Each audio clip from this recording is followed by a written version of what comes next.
Howdy doody dudes, welcome to Daily Dose of Reddit. This is your host, Zach, and today's subreddit is r/ProRevenge. Don't forget to like, subscribe, and hit that bell to never miss an episode. This story's called, A Sysadmin Pissed Me Off, I Just Wanted to Get Him Fired, a Sparky's Tale. Over the years, my job has been pretty diverse. I enjoy all the master electrician and instrumentation work, but building and maintaining networks has been a joy as well. There are so many pretty blinking lights. All the testing and commissioning tools are fun to play with as well. There are also lasers. One thing that never gets old is seeing people's faces, who don't know me that well, when I rock up in high visibility clothing to start messing around in network cabinets. Here I am, a slightly scruffy looking older guy, glue and resin on work boots, knocking about in IT. It's pretty funny and handy sometimes. Glue and I haven't been on good terms since kindy. I don't know why. As an apprentice, I managed to get half of a bottle of conduit glue in my hair for frick's sake. Tom was a junior government system administrator working at a regional IT department. When the position of IT manager became available at a 2,000 student government high school, Tom was encouraged, finessed, manipulated, conned to apply. Tom was a roosterhead. As a wanker of the first order, in the 4 months that he had been there after transferring in, Tom had pissed off the whole government IT team. You know, that person who has to comment on everything, thinks they know everything, thinks they are always the smartest in a room, but is only actually about 67% competent, a bit lazy? Of course I know him. He's me. This was Tom. The principal was so glad to have a government sysadmin apply for the role that they changed the job title from supervisor to manager to entice him. The role had an office and 2 support staff. It was also arranged that Tom would be given more control over the school network than previous supervisors. I heard later that his then government IT director may have suggested the title enhancement to the principal as part of the finesse.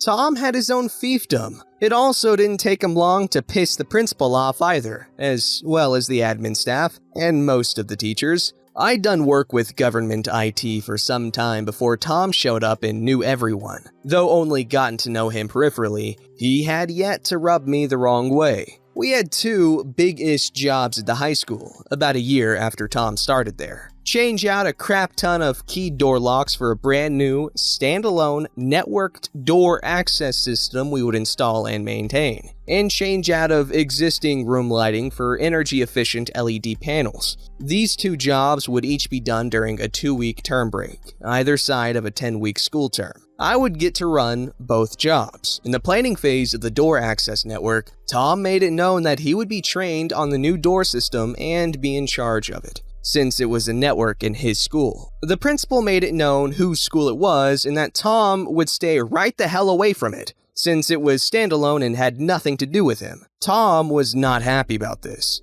On Tuesday, a little over 5 weeks since the door system had been live, I was driving to a job when I get a phone call that kicked off this tale. High school call. They're having trouble with the new door system. Turning the car around, I wasn't sure what annoyed me more. That my sing-along with Blink-182 had just been interrupted, or that I would now miss out on scones fresh from the oven. At the system operator terminal PC in an admin office, I hear that there were 2 issues. Some teachers couldn't open the doors this morning, and some other doors that the admin staff tried to change functions on weren't responding. I suspected the regular user teething issues. We were 5 weeks into the 10-week term at this stage. They went on to explain that they looked and found the teacher's door access had been changed to remove some doors. They had re-added the doors and fixed that, but the doors they were trying to change functions on weren't responding. Looking in the system on their user login, they were right. They had re-added these doors correctly for these teachers, but why wasn't the system updating the door changes? Logging in as the admin, I see that apart from the hub in this office, the other 18 network hubs are not responding. Weird. Unlocking the cabinets, I see that the fiber optic patch lead which connects to the other hubs is dangling in space. Very weird. These take some doing to unplug. They don't just fall out. Reconnecting the patch lead and rechecking the network, I see the other hubs are responding, so I push the door changes through. There are still questions though, so I open the system log. I see that the changes to the teacher's access was made by one of the admin users at 5:33 p.m., and the hubs went offline soon after. Strange, because the admin staff finished at 4:30 p.m. The log also showed that someone who is not admin staff entered this office at 5:08 p.m. Tom. I sat there and thought about asking the admin staff some questions, but decided against it. I suspected that Tom had insinuated himself here over the past couple of weeks to get the gist of how the door program worked, and had gotten a user login to boot. If I kicked up a fuss, he might be able to IT doublespeak the teacher changes. Also, the patch lead being out could be waved away as incompetence on my part. As I was thinking, the admin staff said that Tom had been in earlier and had overheard the issues they were having. He had said something to the effect of, "That's what you get when you let electricians manage a network." Oh, okay. He was being pissy about being banned from this system. My crystal ball went through a variety of scenarios, and I decided to let sleeping dogs lie for now. 3 days later, on the Friday, I got another call about the high school door system. Checking in and checking it out, I found that the issues they had were almost identical to the first, except that only 4 hubs were offline. After going to one of the affected hubs and plugging the patch lead back in, I opened the system log again to find it empty. What the flying love? The daily backup file had been deleted as well. Only my admin login could do these things, and how the hell did he get that? Checking that the secondary backup on an external drive was still intact, I dumped that into my laptop and had a swivel on the chair for a few minutes. Yep, this backup showed that the admin login had been used to do the teacher's changes this time and delete the system log, all after the admin staff had left yesterday. This operator console PC had been provided by Tom. It was one of the school assets. The government image was supposed to have been wiped and a clean operating system put on, so it couldn't be connected to the government's networks. Maybe Tom had a keylogger in there somewhere. I gave it a good Sparky go, but couldn't find anything. I even checked for cameras. After changing the admin password, I left and put on some Nick Cave in the car. That evening, while Mr. Cave and Daniels kept me company, I looked up keyloggers, and then went through my boxes of spare parts toys. It was secret squirrel time. On Monday, I timed my arrival to the school just as the admin staff were leaving. I just wanted to check some things on the system. They left and left me to it. I placed one small camera under the desk to see the back of the PC tower, one on a shelf looking at the screen, and one on top of a corner cupboard to see the room. Happy with my work, I went home. That Thursday, same thing happened again. Different teachers affected and different hubs offline. But the same thing. Admin login used to wipe the logs and backup. I changed the admin password again, for reasons. After coming back that afternoon to retrieve footage from the cameras, I figured out what he was doing. The first time, he used the user login to make changes, pulled the patch lead, then installed a keylogger device on the keyboard USB cable into the tower. It looked like a mini black USB adapter thingy. He used this to get my admin login to wipe the system log and delete the backup, so there'd be no evidence of his card accessing the room. What he was doing was a freaking stupid way to go about it. His ego must be a thing of wonder. The contempt he must have held for my abilities, as just a Sparky, to figure things out even without the cameras, was boggling. I maintain systems and networks far more complex than this, like the school security system for example, or a similar door access system in a much more secure facility.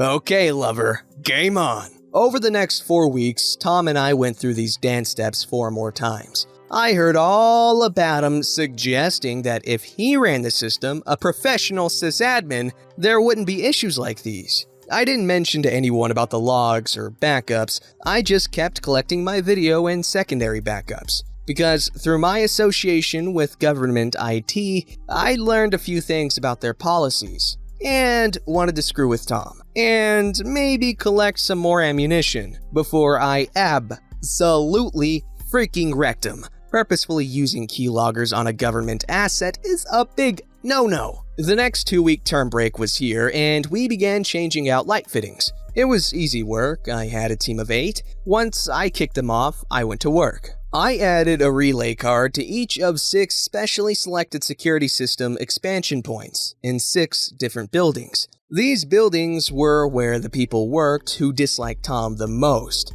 I'd worked at the school long enough to know all about it. Relays are wonderful. Give me enough relays, timers, and contactors, and I can make your wildest electrical control dreams come true. A relay is a switch. That's all, like a light switch that you can turn on, off without being there. Here's the thing about data cables that not a lot of people know. Data cables connect to the data socket in an office to a patch panel in a network rack. There are 8 wires inside, but they each have very specific jobs. 4 are commonly used to carry data traffic, 2 or 1 pair for upload, 2 for download. Another pair for power to a power over Ethernet device, like a wireless access point. Say you figured out a way to get one specific pair of these 8 wires into, let's say, a relay. You could then maybe interrupt the upload wires or download wires or power wires. Any of these would cause issues for your computer's ability to communicate. If you could turn the relays on and off at opportune times for selected people, perhaps via a security system you had remote access to, you could maybe introduce weird intermittent faults in a network. If you could do this without it looking like the cables in a network cabinet patch panel had been touched, you might now have a method to cause grief without it being traceable through IT magic. Sure, a competent IT person would assume the cable was damaged and go test it, but what if when you went to test it, it was all okay? It would maybe look like a network system issue that a competent sysadmin should be able to diagnose and fix. A critical part of all this would be if you had a job, as an electrician, to make alterations to a building's lighting. You could then turn some power circuits off so that the network cabinet in a building was unpowered for a while. You could then take data cables out of patch panels without it being noticed by sysadmin. You could run a new length of data cable and terminate it into the patch panel and make a nice couple join of the 2 cables in the ceiling, then split off some pairs to relays. This could be done over 2 days. You could then begin switching the principal's relay on the 3rd day of the 2-week student break. It would be pretty easy keeping track of Tom's whereabouts so you could make the cable appear okay for testing. Once the principal was good and pissed off at Tom for not being able to fix their issues, you could start switching the admin manager's relay. The next day, you could go to work on the head of English in another building, then the head of science in another. Having Tom out of his office, and you having a legitimate reason to be in there, lighting job, would mean you could have a real good look around and find the USB keylogger. Standing in Tom's office, I took a picture of the keylogger among the mess on his desk. It might have been hidden in a drawer before that. Then I called my mate, Tom's old boss, the regional director of government IT. I told him about the issues I'd had with the door access system, the videos, the keylogger. He came down, took his own picture, and called the principal. On my laptop, in the principal's office,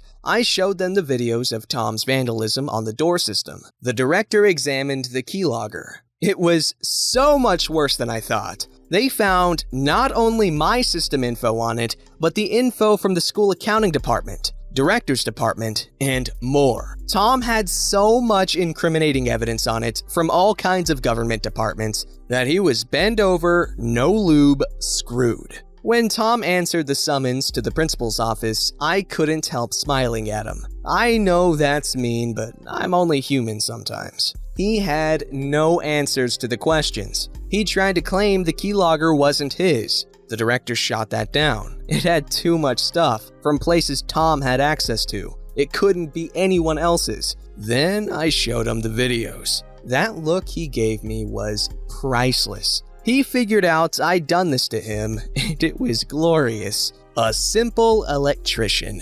Go love yourself, Tom. He wasn't prosecuted because that would have caused too much of a public stink, but Tom got flagged and would never again be able to work in any government job anywhere in the country, not as a janitor or as a contractor doing government work. And since graduating uni, he had only ever worked in government. Sorry, private industry. He's all yours now. Yo, what a cocky idiot. Sysadmins, such dumb people. If you were to, trust your work with me, a voice actor, maybe you wouldn't have these problems. Oh, also, little thing. A common theme I've noticed in these videos is that a lot of my jokes go over people's heads. I hope you know that a lot of the stupid stuff I say is self-aware. When I say something really stupid and bold-faced that's just completely wrong, it's almost 100% of the time a joke, and if it's not a joke, I usually make it pretty clear that I have no idea what I'm talking about, and I actually say that I don't know what I'm talking about. But anyways, yes, a sysadmin most likely is way better at this stuff and more knowledgeable than I, a voice actor, am.